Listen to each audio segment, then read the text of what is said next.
आप सभी लोग स्वागत है हमारे चैनल द एडवेंचर क्लासेस में। आज हम लोग सीटिंग अरेंजमेंट का पार्ट नंबर 3 पढ़ने वाले हैं। तो पार्ट 1 और पार्ट 2 पहले हम बता चुके हैं। तो जो दोस्त हमारे पार्ट 1 और पार्ट 2 नहीं देखे होंगे उसका लिंक हम डिस्क्रिप्शन बॉक्स में दे देंगे, वहाँ से आप लोग देख लीजिएगा। तो देखिए पार्ट 1 और पार्ट 2 में बेसिकली हम जो है प्रश्न बता दिए थे जिसमें कि गोल मेज के चारों ओर तरफ बैठते हैं, उसमें का पार्ट 1 बताया जिसमें कि 4 या 5 लोग या 6 लोग बैठे हुए थे। इस टाइप में हम 8 लोगों को लेकर बताएंगे। तो थोड़ा सा डाटा समझ लीजिए होता क्या है। बेसिकली अगर हम जो है वृत्त के चारों ओर मुंह करके बैठे हुए, यहाँ 8 लोग 8 मान लीजिए, ठीक, 8 लोग 8 बना दीजिए, ठीक। अगर यहाँ पर वृत्त के चारों ओर अगर हम केंद्र की ओर मुंह करके बैठे, कहाँ पे केंद्र की ओर जब मुंह करके बैठे हुए होते हैं, हम मान लेते हैं देखें केंद्र की ओर मुंह करके बैठा हुआ है, ठीक, केंद्र की ओर मुंह करके बैठा हुआ। देखिए हम केंद्र की ओर मुंह करके बैठे हुए हैं तो हमारा दाहिना हाथ नीचे की ओर, क्या है दाहिना हाथ नीचे की ओर, यानी घड़ी ऐसे चलती है, घड़ी चलती ऐसे चलती है, दाहिना हाथ नीचे, यानी कि दाएं हाथ तरफ घड़ी के विपरीत हो गया, इधर का हो गया एल साइड। अब बायां हाथ ऊपर की ओर, यानी कि जो बायां कहेगा उसको क्या लेंगे, बाएं कहेगा तो उसको घड़ी की दिशा में लेंगे, दाएं कहेगा, दाएं मतलब दाहिने, दाहिने का है यहाँ पे देखिए, इधर ना ये वाला हाथ देखिए नीचे को आ रहा है, तो इधर साइड मतलब घड़ी के विपरीत दिशा में क्या होगा, दाएं होगा। तो जब केंद्र को मुंह कर बैठेंगे तो राइट साइड में घड़ी के विपरीत दिशा में बनाएंगे। जब भी दाएं कहेगा तो उसको हम लोग घड़ी के विपरीत दिशा में लिखेंगे, जब भी बाएं कहेगा तो घड़ी के दिशा में लिखेंगे। इस चीज को बता चुके हैं, इसमें बता दिए, यहाँ पे किसी कंफ्यूजन। और जब उल्टा होता है इसका, जब केंद्र को बाहर करके मुंह बैठता है तो ठीक इसका उल्टा हो जाता है। वहां पर क्या देखिए, हम यहाँ पर रखा है, यहाँ पर केंद्र इसको बाहर, देखिए हमारा हाथ ऊपर चला गया दाहिना, यानी कि जब हम घड़ी की दिशा में जाएंगे, घड़ी के दिशा में जाएंगे तो दाहिने ओर होगा, और विपरीत में जाएंगे तो राइट साइड होगा, और विपरीत में जाएंगे तो लेफ्ट साइड। तो यहाँ पर कंफ्यूजन नहीं है किसी को। हम केंद्र को मुंह करके बैठे होंगे तो राइट साइड का मतलब घड़ी की विपरीत दिशा, लेफ्ट साइड का मतलब घड़ी के दिशा में, ठीक। अब 8 लोग बैठे हुए यहाँ पे, 8 चिन्ह बन गया। कह रहा यच ए के ठीक दाहिने ओर है। अब यहाँ पर हम कहीं पर बैठा सकते हैं यच को, यच को कहीं पर बैठा दीजिए। कह रहा ए के ठीक बाएं ओर है, देखिए तो बाएं मतलब यहां होगा तब ना, ए इसके बाएं ओर होगा, यच जो है ए के ठीक बाएं ओर है, ठीक।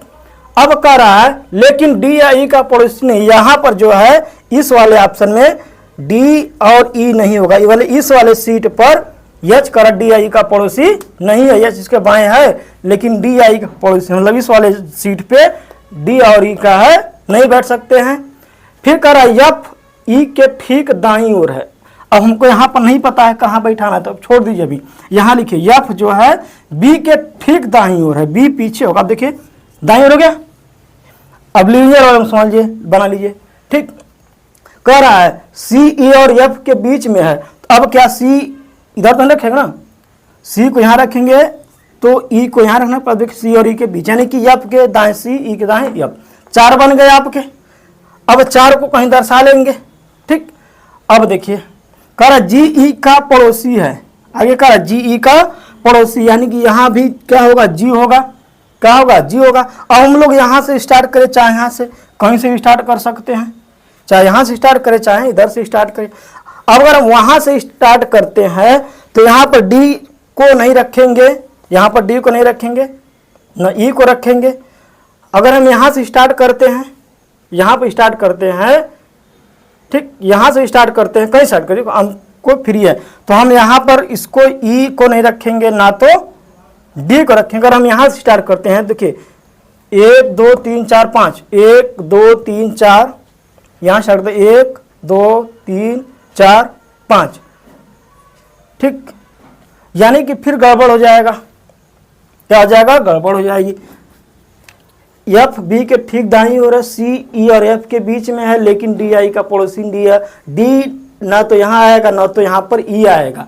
तो अब हम जो है यहाँ से स्टार्ट कर देंगे तो यहाँ पर कोई ना कोई एक डी या ई आ जाएगा, अतः हम यहाँ से स्टार्ट नहीं करेंगे। बी को अब यहाँ से ले लेंगे, यहाँ पर रखेंगे तो भी यहीं पर गड़बड़ हो जाएगा, ठीक। तो एक स्थान खाली, अब यहाँ से चलेंगे हम लोग डी, डी कहाँ ले लेंगे, यहाँ पे डी को ले लेते हैं यहाँ से, ठीक। देखिए यहाँ पर डी बैठाना पड़ेगा, क्योंकि हम डी को यहाँ नहीं बैठा सकते, यहाँ ले लेंगे फिर डी यहाँ चला आएगा तो गलत हो जाएगा ना, इसलिए डी को यहाँ बैठाइए।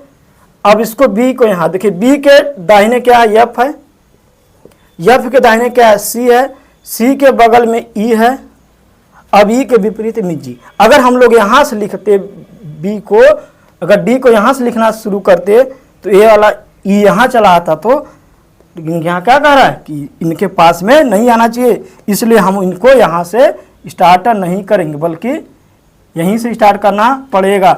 अब यहाँ से स्टार्ट करने का मतलब ए और बी के बीच में कौन है भाई, हम बी को यहाँ लिख देते, अगर मान लेते यहाँ पर नहीं दिख रहा है, अगर इस चीज को हम बी को यहाँ लिख देते तो भाई ए और बी के बीच में कोई रहता ही कहाँ, कह रहा है ए और बी के बीच कौन है, यानी कि एक स्थान आपको यहाँ को छोड़ना पड़ेगा।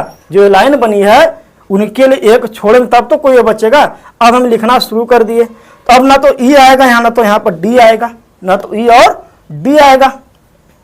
तो अब हम यहाँ से स्टार्ट करेंगे, देखिए बी को लिख दें यहाँ पे, अब एक स्थान छोड़ देंगे ना तो बी को यहाँ से लिखेंगे, बी को यहाँ से लिखना स्टार्ट कर दिए तो यहाँ पर क्या आएगा, देखिए यहाँ पर आ गया जी। अब जी आ गया तो न तो ई आ गया, न तो अब यहाँ तो ई आएगा नहीं क्योंकि बीच में आ गया, तो ई तो अब ऐसे ही नहीं बचा, बचा डी। डी को कहाँ रखना पड़ेगा, यहाँ रखना पड़ेगा, तो डी यहाँ रख दिए। तो कह रहा है ए और बी के बीच कौन है, ए और बी के बीच कौन है, डी। देखिए सवाल समझ में आया, कोई दिक्कत किसी को, फिर से समझ लिए एक बार। कह रहा ए बी सी डी और एफ एच, मतलब 8 लोग क्या है, केंद्र की ओर मुंह करके बैठे हुए हैं। ए एच के ठीक बाएं है, ए जो है एच के ठीक बाएं है। देखिए कह रहा ए जो है एच जो है ए के ठीक बाएं है, देखिए इसके बाईं ओर है एच। कह रहा है लेकिन डी आई का पड़ोस नहीं, एच जो है डी आई, मतलब यहाँ वाले स्थान पर ना तो डी आएगा ना तो ई आएगा, इस वाले स्थान पे ना तो डी आएगा ना तो ई आएगा, ठीक। एफ डी के ठीक दाईं ओर है। अब हमको यहाँ पर पता नहीं है, ए और एच में संबंध नहीं है, तो हम लीनियर बनाएंगे, हम कहीं पर नहीं लिख सकते, ठीक, गलती हो जाएगा। तो बी के ठीक बाएं एफ बना लिए। सी एफ और ई के बीच में है, यानी सी यहाँ रखेंगे, यहाँ तो रखेंगे नहीं, अब यहाँ रखेंगे, बीच में कहाँ रहेगा, फिर सी को यहाँ रख दिए। आगे कहा जी और ई पड़ोसी, यानी जी यहाँ चला गया, ठीक। और ए और बी के बीच में कौन है, ए और बी के बीच। अब हम जो है यहाँ ए और बी, एच बैठ गया है यहाँ पे, ए पर यहाँ पर बैठ गया, हम यहाँ भी स्टार्ट करें। अगर हम यहाँ से बी रखेंगे तो अब सब बाएं ओर हो जाएंगे ना, ये अगर बी को यहाँ से स्टार्ट करेंगे तो सब जो है जी बी एफ, देखिए फिर बाएं ओर हमको दाहिने स्टार्ट करना ना, यानी कि बी को यहाँ रखेंगे कि ये वाला स्थान छोड़ना है हमको, क्योंकि और ए और बी के बीच में है, ये स्थान छोड़ के लिखेंगे तब तो हम लोग कहाँ रखेंगे, बी को यहाँ लिखेंगे, बी को यहाँ, बी के किधर एफ, एफ और डी और एफ के बीच में सी, क्या यहाँ पर सी। अब यहाँ पर क्या रखेंगे, डी को रखेंगे नहीं, ई तो चला गया यहाँ पे, तो डी को यहाँ रखेंगे। फिर करें ए और बी के बीच में, तो ए और बी के बीच में क्या बन रहा है, डी। ऑप्शन नंबर ए आपका राइट आंसर होगा। यदि आप लोगों को वीडियो अच्छा लगा तो लाइक कीजिएगा और अपने दोस्तों को भी शेयर कर दीजिएगा, और जो दोस्त हमारे चैनल पर नए जुड़ेंगे चैनल को सब्सक्राइब कर लीजिएगा और बेल आइकन दबा लीजिएगा, जिससे कि हमारे नए वीडियो का नोटिफिकेशन आपको आसानी से मिल सके।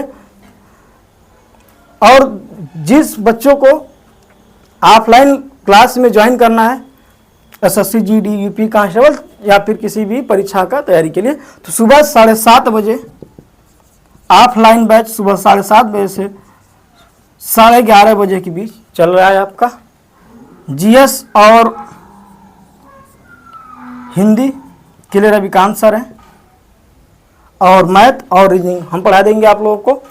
तो बस आज के लिए इतना ही, फिर मिलेंगे किसी और नेक्स्ट वीडियो में। चलते हैं इस प्यारे से सेशन से विदा।